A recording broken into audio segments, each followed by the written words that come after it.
Assalamualaikum warahmatullahi wabarakatuh. Alhamdulillah, nahmaduhu wa nasta'inuhu wa nastaghfiruh wa na'udzu billahi min shururi anfusina wa min sayyiati a'malina. May yahdihillahu huwal muhtadi wa may yudlil falan tajid lahu waliyyan mursyida. Asyhadu an la ilaha illallah wa asyhadu anna Muhammadan abduhu wa rasuluhu. Amma ba'du. Amsayna 'ala millatil Islam wa kalimatil ikhlas wa 'ala dini nabiyyina Muhammadin sallallahu alaihi wasallam wa 'ala millati abina Ibrahim hanifan wa ma kana minal musyrikin. Kepada sejamaah pelaksana Masjid Al-Mahfirah Kerjaan kami seluruh studi rahmati Allah Subhanahu wa taala.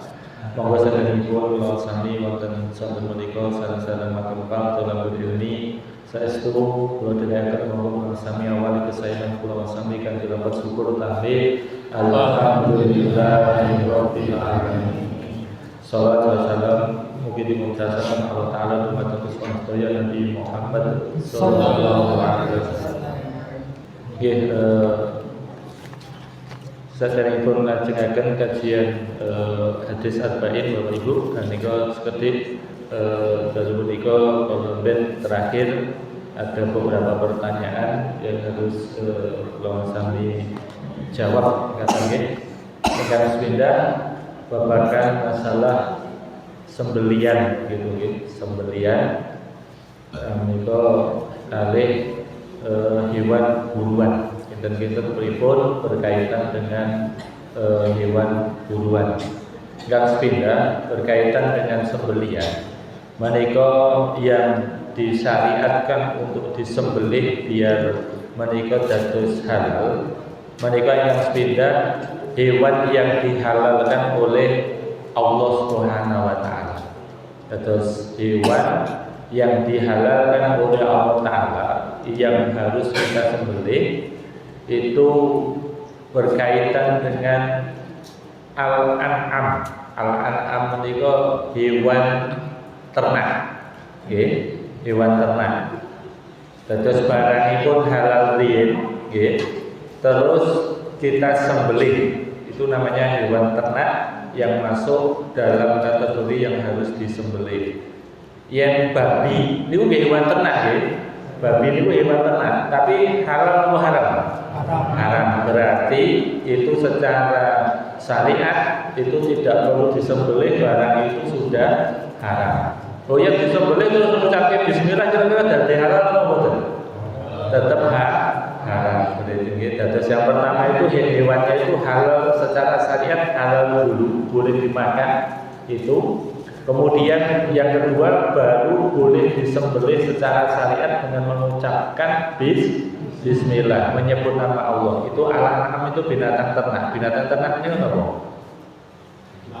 Sapi, wedhus, terus ayam, bebek, mentok. Pokoknya hewan-hewan yang diternak itu yang disyariatkan untuk disembelih dengan mengucapkan bismillah. Kemudian hewan yang liar tetapi dalam kategori masih bisa dijinakkan. Nggih, enten boten sing ketoke liar tapi masih bisa dijinakkan. Ya. Udah boleh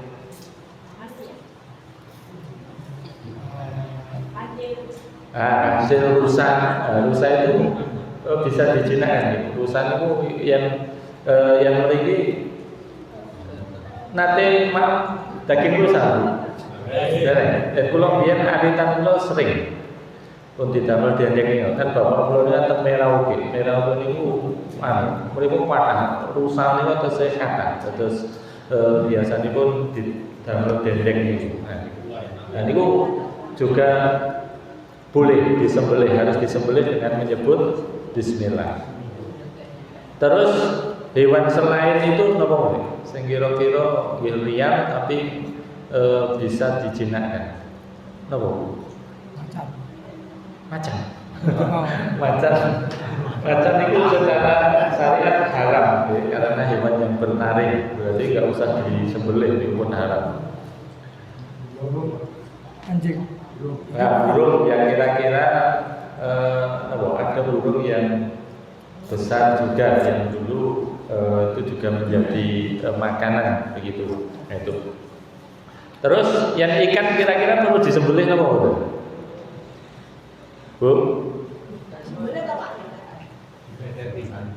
Ikan. Maksudnya harus dengan membaca bismillah gitu. Kira-kira jenengan itu iwan. Bingung Bu? Kalau ikan itu nggak usah pakai disembelih nggak apa-apa. Karena ikan itu bangkainya saja halal. Kalau jenengan itu laut itu sedaya yang ada di laut itu semuanya halal. Semuanya halal. Terus nggak perlu disembelih nggak apa-apa kalau ikan itu. Atau hewan-hewan yang kecil. Kenapa hewan yang kecil contohnya? Walang. Nah, walang itu secara syariat sudah halal. Jadi nggak usah disembelih. Jangkrik, boleh. Laron, yang musuh laron. Mungkin dengan nyembelih laron terus semua itu tidak perlu. Sesuatu yang bukan kategori hewan ternak, tetapi sifatnya halal itu tidak perlu disembelih. Yang disembelih itu bekicot. Nah, bekicot ini ada dua hukum Bapak Ibu. Berkaitan dengan bekicot, ada yang menghalalkan, ada yang mengharamkan. Yang menghalalkan itu karena dia bukan hewan yang hidup di dua darat, dua tempat, dua alam. Tapi yang dua alam itu darat kali laut air itu haram. Contohnya apa? Kata, boleh. Yuyu itu hirupe dua darat ya. Darat urip, teng banyu nggih urip nggih. Nah niku. Itu terus yang mengharamkan itu karena di situ ada bekicot itu makan yang kotor-kotor. Nah niku. Jadi monggo dengan saged kira-kira maaf napa mboten? Kira-kira purun napa mboten? Nah niku. Kotor. Niku nggih. Terus yang dulu pernah kita kaji nggih, yang model penyembelihan itu jumlahnya banyak nggih. Dulu Mas pernah tanya niku. Yang model nyembelih ayam ribuan itu apa kudu siji-siji ya. Dulu pernah dijawab nggih, kalau pakai alat itu cukup satu kali saja menyebut bismillah, asalkan boten enten jeda. Maksudnya jeda niku pripun? Jedai lereng sik terus itu nyembelih neh, itu harus dimulai dengan bacaan lagi. Tetapi kalau sekali gitu nggih, misalnya mau pakai alat 1000 langsung urut ngoten, nah itu tidak ada jeda, itu cukup sekali. Ngoten nggih. Tidak harus satu-satu baca bismillah.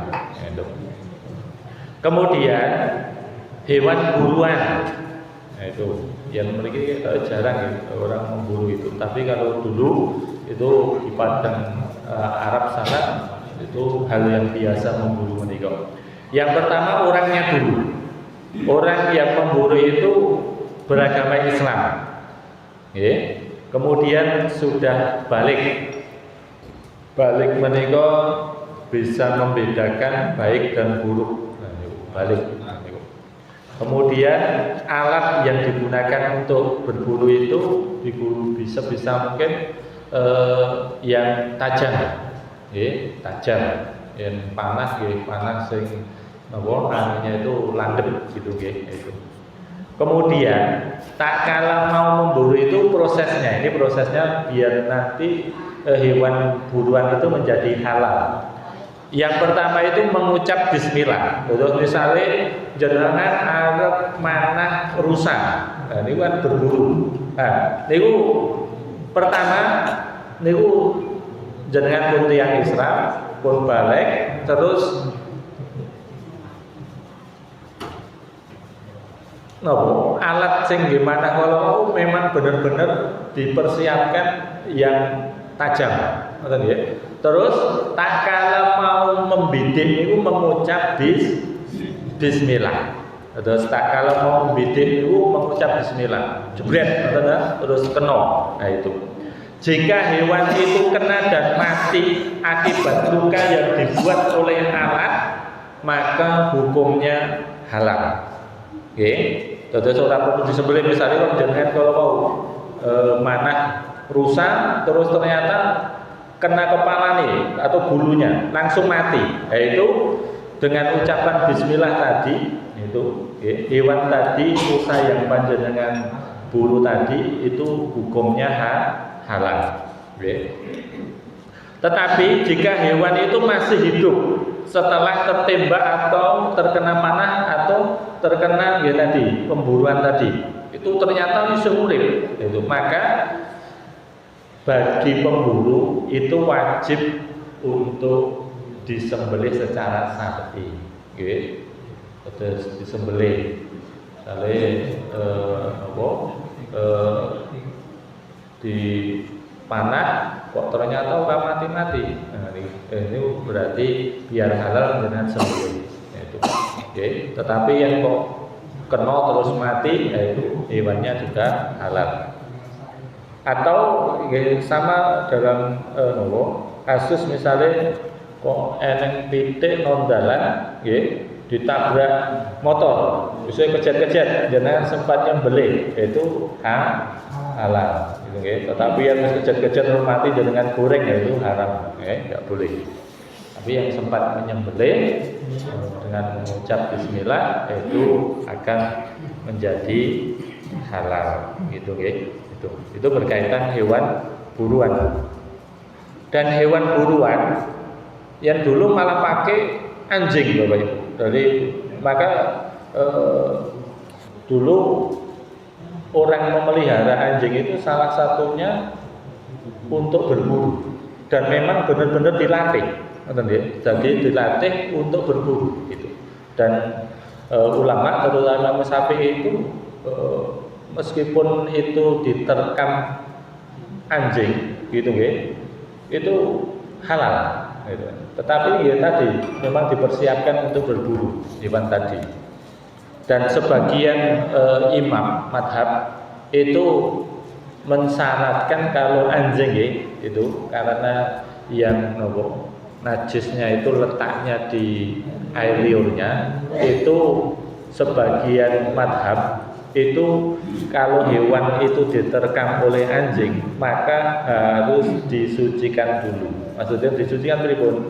Cara mensucikan yang terkena najis air liur anjing itu kan boten dipotong, dicuci 7 kali, salah satu sekalinya dengan tanah. Itu terus tidak harus dipotong terus dibuang, enggak, itu dicuci biar najisnya hilang. Itu kalau berkaitan dengan berburunya pakai hewan anjing. Yang berikutnya betul dulu hal itu biasa, maka pun di syariat itu dibahas tentang perburuan itu, begitu. Kata dia berkaitan dengan sembelian. Kata yang ditangani betul, Terus ini Ustaz, beberapa perdagangan yang hewan kecil kayak gemak, puyuh itu loh. Terus ada warung emprit goreng itu. Mereka tidak menyembelih, Ustaz. Tapi membunuhnya dengan direndam. Karena satu persatu itu lama. Enggak, kalau puyuh kan hewan ternak nih, harus disembelih. Yang enggak disembelih ya enggak sah ya. Enggak sah kalau enggak disembelih. Kalau hewan puyuh itu kan hewan ternak nih. Emprit biasanya. Yang emprit itu bukan ternak. Tapi mereka membunuhnya dengan direndam dulu biar mati. Wah, itu menyiksa, itu berdosa. Maka dalam nanti dibahas di kitab hadis arba'in ini cara menyembelih yang benar itu kan harus ditajamkan, itu biar nopo, biar tidak nyiksa. Itu. Maka orang yang menyiksa hewan itu dolim, dosa besar. Nanti dosa itu. Nanti kita kaji nih berkaitan dengan cara menyembelih itu. Terus kita kan diperintahkan untuk menajamkan pisau itu biar nopo, biar hewan itu tidak sakit. Waktu yang ditutupi atau termasuk jenengan yang mateni lele itu kan biasanya sudah ditutupi kepalanya. Nah itu saya menyiksa nih. Makanya yang sakit ya biar caranya tidak menyiksa hewan itu. Tapi rata-rata kan dia pengennya cepat, terus orang gelem repot sithik. Nah, maka itu memang menyalahi syariat. Syariat tidak seperti itu. Syariat itu terhadap hewan itu harus bersikap baik begitu, bersikap baik. Sampai membunuh pun harus dengan cara yang baik. Makanya dalam jihad membunuh orang pun harus dengan cara yang terbaik. Allah itu memerintahkan membunuh hewan aja dengan cara yang baik, apalagi membunuh manusia. Maka tidak boleh jihad itu membakar, kemudian menyiksa, dipotong-potong. Nah, itu tidak boleh. Nah, maka kalau ada orang kok membunuh orang dengan memotong-potong itu harus melampaui batas. Itu. Maka yang syariat Islam itu sampai yang pembunuhan sing paling cepat meninggal menika yang manusia itu dipancung. Kita ngeri dipancung luar kepala langsung ditebas niku. Kita ngeri nih, tapi ternyata setelah diteliti itu pembunuhan sing paling cepat dan tidak menyakitkan manusia. Tapi yang digantung niku menyakitkan, menyiksa nih. Menyiksa. Atau ada lagi ditembak. Tapi yang syariat Islam di Arab sana kalau biasanya dipancung. Itu ketoknya ngeri, tetapi itu yang paling cepat mengalirkan darah dan tidak menyiksa orang yang dibunuh itu. Tapi gini terus kalau ada hari ini rata-rata memang pedagang sing ora tau ngaji, ra ngerti syariat, nggih akhire ngawur wonten niku, nggih. Burung mati wis dilebokke nanggon air anget niku. Kula nggih sering lihat niku. Wong nyembelihan ayam-ayam niku. Terus lagi di sembelih sering langsung diceburke nanggon banyu panas. Ini hukumnya subhat tadi nih. Mati mergo sembelihan apa mati mergo kena air anget niku. Itu akhirnya jadi subhat itu. Lagi kan boleh jadi itu matinya goro-goro kena air anget niku. Itu berarti nanti itu jadinya bangke. Boten disembelih. Nah, ini pun hati-hati. Yang awake dhewe sepenting boten ngerti, yang jenengan ngerti prosesnya ngoten niku boten tumbas. Tidak boleh kita beli. Nggih. Tidak boleh kita beli. Yang ngerti lho. Tapi yang nggak ngerti, maka syariatnya dulu pernah kita kaji, kalau mau makan baca Bismillah, seolah wis aman. Betul ya? Jangan ragu, tuku jalan-jalan, tuku sate. Wah, boleh kayak mau nyembelih nganggo Bismillah apa? Ya wis, jangan.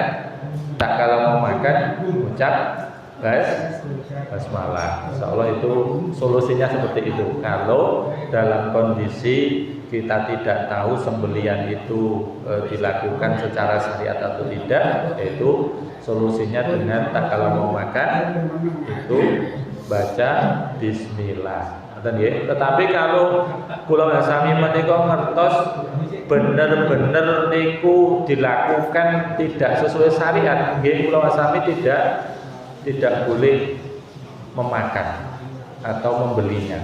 Ngoten nggih. Nggih pun lewat ya adzan insyaallah niku riyen insyaallah iki malah belum masuk materi nggih insyaallah minggu ngajeng kula sami badhe kaji ngajengaken hadis yang ke-7 yang menika agama adalah nasihat. Nggih, kula kinten mekaten Bapak Ibu ingkang saged kula ngesami kaji. Mugi-mugi wonten manfaatipun dumateng kula ngesami. Monggo kajian kula ngesami wonten dalem punika sareng-sareng kula ngesami tutup kanthi doa kabetul majelis.